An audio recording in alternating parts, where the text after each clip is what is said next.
ஓ முருகா சரணம்.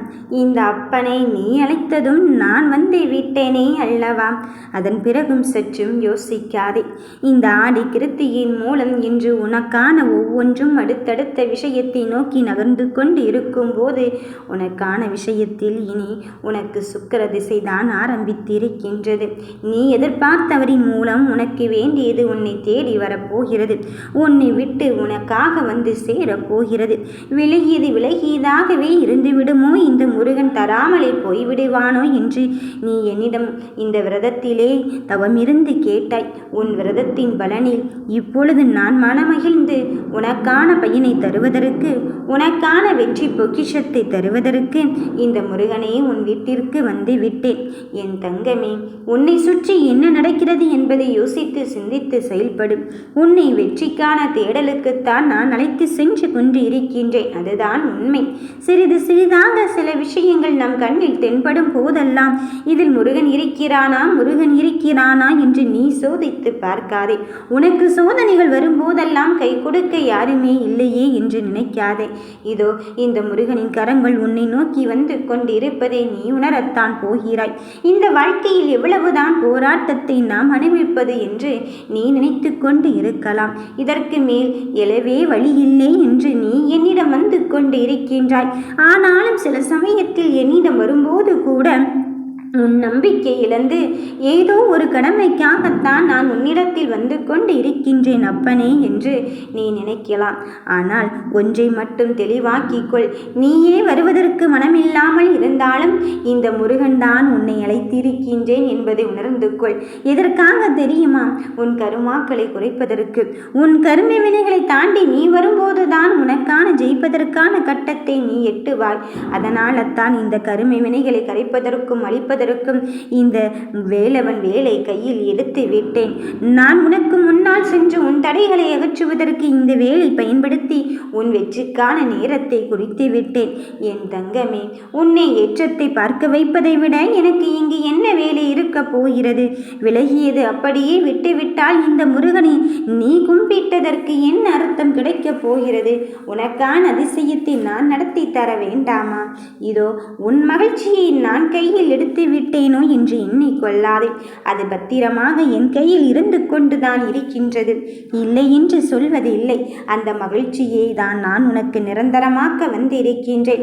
அதை தருவதற்கு இதுதான் சரியான நேரம். என் தங்கமே, நீ படும் துன்பத்தை பார்த்து, கடந்து வருகின்ற நிலையை பார்த்து என் மனமும் என் கண்களும் கலங்கிக் கொண்டுதான் இருக்கின்றது. என் பிள்ளை எப்படி இருக்க வேண்டியவர் இப்பொழுது இந்த நிலைக்கு ஆகிவிட்டாரே என்று. ஆனால் அதையும் தாண்டி நீ இருக்கும் திசையை நோக்கி உன் முருகன் உன்னப்பன் உன்னை காண நான் ஓடோடி வந்திருக்கின்றேன். நான் விரும்பாமல் நீ என்னை பார்க்க முடியாது என்ற வார்த்தைகளில் தீர்க்கமாக இருந்து கொண்டு இருக்கின்றாய் அல்லவா? அப்படி இருக்கும்போது சமீப காலமாக நீ என் மீது அதீத பற்றோடு இருந்து கொண்டு இருக்கின்றாய். அந்த அதீத பற்றானது நீயாக விரும்பி தேடியது கிடையாது. இந்த பிள்ளைகள் படும் கஷ்டத்தை நினைத்தும் கண்ணீர் வடித்ததை நினைத்தும் இனியும் இந்த கஷ்டத்தை கண்ணீரையும் கொடுக்கக்கூடாது என்பதற்காக ஒட்டுமொத்தமாக உன் கருமை வினையிலிருந்து உன் விதியின் பிடியிலிருந்து உன்னை காப்பாற்றுவதற்கு இந்த முருகனை உன்னை நான் தேடி வந்து இருக்கின்றேன். என் தங்க பிள்ளையே, உன்னை மகிழ்ச்சிப்படுத்த நான் வந்து இருக்கும் போது உன் மனதை மற்றவர்கள் புரிந்து கொள்ளவில்லையோ என்று எண்ணிக்கொள்ளாதே. அவர்கள் புரிந்து கொண்டால் என்ன, புரிந்து கொள்ளாவிட்டால் என்ன? இந்த முருகனை தாண்டி மற்றதெல்லாம் ஆகி என்பதை உணர்ந்து விட்டாயா நீ? சுற்றமும் சூழலும் உன் பக்கத்தில் இருந்து கொண்டு இருக்கலாம். உற்றாரும் உறவினர்களும் உன்னை சுற்றி சுற்றி வந்து கொண்டு இருக்கலாம். ஆனால் அதில் ஏதோ ஒன்றை எதிர்பார்ப்புகளோடு கூடிய வாழ்க்கையை தானே நாம் வாழ்ந்து கொண்டு இருக்கின்றோம். நன்றாக யோசித்து பார். நீ எனக்காக இதை செய்தால் நான் உனக்காக அதை செய்கிறேன் என்ற மனித பண்புகளோடு தான் நாம் வாழ்ந்து கொண்டு இருக்கின்றோம். அப்படி இருக்கும் பட்சத்தில் இந்த முருகன் ஒருவன் மட்டும்தான் எதையுமே எதிர்பார்க்காமல், எதையுமே கேட்காமல், என் பிள்ளைக்கு எது தேவை என்று நினைக்கின்றார்களோ அதை நினைத்து முடிப்பதற்குள்ளதாகவே உனக்கான வெற்றியை செய்து முடித்து உன் கண் முன்னே நான் தோன்றிக்கொண்டு உனக்காக நான் இருந்து கொண்டிருக்கின்றேன் என்று சொல்வதற்காக வந்திருக்கின்றேன். உனக்கு வேண்டியதை தருவதற்கு இந்த முருகன் நான் இருந்து கொண்டு இருக்கும்போது நீ விரும்பிய தோற்றத்தில் உன் கண் முன்னே உனக்கான விஷயத்தை நான் தர வந்து இருக்கும்போது என்னை கண்டும் காணாமலும் சென்று விடாதே என் தங்க பிள்ளையை. உனக்காக உதவி செய்யவரை நான் திரும்ப உன்னிடத்தில் வந்து சந்திக்கத்தான் வைப்பதற்கு வந்திருக்கின்றேன். உன்னை வழிநடத்த உன் அப்பன் முருகன் இருந்து கொண்டு இருக்கும்போது எல்லாம் என் ஆணைப்படித்தான் இருந்து கொண்டு இருக்கின்றது என்பதில் மட்டும் உணர்ந்து கொள். என்னையே நம்பியிருக்கும் என் பிள்ளையை, உன் வாழ்க்கையை பற்றி நீ கலங்கிக் கொள்ளவும் வேண்டாம், உன் வாழ்க்கையை பற்றி நீ கவலைப்படவும் வேண்டாம். எது உன்னிடத்தில் வந்த போதிலும் இந்த முருகன் உன்னை விட்ட போகவே மாட்டேன் என்பதில் நீ உறுதியாக இரு. வறுமையிலும் முன்னிலை மாறாமல் இருந்து பார். இந்த முருகனின் கைகள் உன் கரம் பற்றி இருப்பதை தீர்க்கமாக நம்பு. நிச்சயம் நீ வெற்றி பெறும் யோகத்தை தான் பெறப்போகிறாய். காலங்கள் கடந்து கொண்டே செல்கிறதே நமக்கான விஷயத்தில் இருந்து என்று நீ நினைக்காதே. அந்த காலத்தை தீர்மானிப்பவனே இந்த முருகனாக இருக்கும்போது நீ என்ன செய்கிறாய் என்பதெல்லாம் கேள்வி இல்லை, யாருக்காக செய்கிறாய் என்பதெல்லாம் கேள்வி இல்லை. உன் செயலில் நேர்மையும் இரையச்சமும் இருக்கின்றதா என்பதுதான் கேள்வி. அந்த இரண்டும் உன் செயலில் இருக்குமானால் நிச்சயம் அங்கு உன் வாழ்க்கை மிகப்பெரும் வெற்றியை நோக்கி அழைத்துச் செல்லும் என்பதில் எந்த மாற்று கருத்தும் கிடையாது. நேர்மையோடு துணிந்து செயல்பட்டால் வெற்றி பாதையை அடைந்து விடலாம். துணிச்சல் என்பது வெற்றி பாதையின் அடையாளமாக இருந்து கொண்டு இருக்கும்போது அந்த தயக்கத்தோடு நீ வாழ்ந்து கொண்டு இருக்காது என்றுதான் அர்த்தம். தயக்கம் தோல்வி பாதையின் ஒரு அடையாளமாகும். தோல்வி தவிர்த்துவிட முயற்சி செய்து கொண்டே இரு. மலையில் உருவாகும் அருவிதானே தன் பாதையை தானே தேர்ந்தெடுத்து கொள்ளும். தனது லட்சியத்தில் உறுதாக இருந்து சாதாரண விஷயத்திலும் தனது பாதையை தேர்ந்தெடுக்கின்ற ஒரு சந்தோஷமான நிலையை அடைந்து கொண்டு இருக்கின்றது. அதுபோலத்தான் வாழ்க்கை. உண்மையான வெற்றியை பெற இந்த முருகனானவன் என்ன வரம் வைத்திருக்கின்றானோ, என்ன கஷ்டம் வைத்திருக்கின்றானோ என்று எண்ணி விடாதே. இந்த கஷ்டத்தை தாண்டி வந்து விட்டால், இந்த கஷ்டத்தை நெருங்கி வந்து விட்டால் உனக்கான வாழ்க்கை மிக பெரும் மோட்சம் பெறுவது என்பதுதான் உண்மை. ஏன் அப்படி சொல்கிறேன் தெரியுமா? இந்த கஷ்டத்தை கடந்து வரும்போது தான் உன் கருமை வினைகள் கரையப் போகிறது. இந்த கஷ்டத்தை கடந்து வரும்போது தான் உன் கவலைகள் தீரப் போகிறது.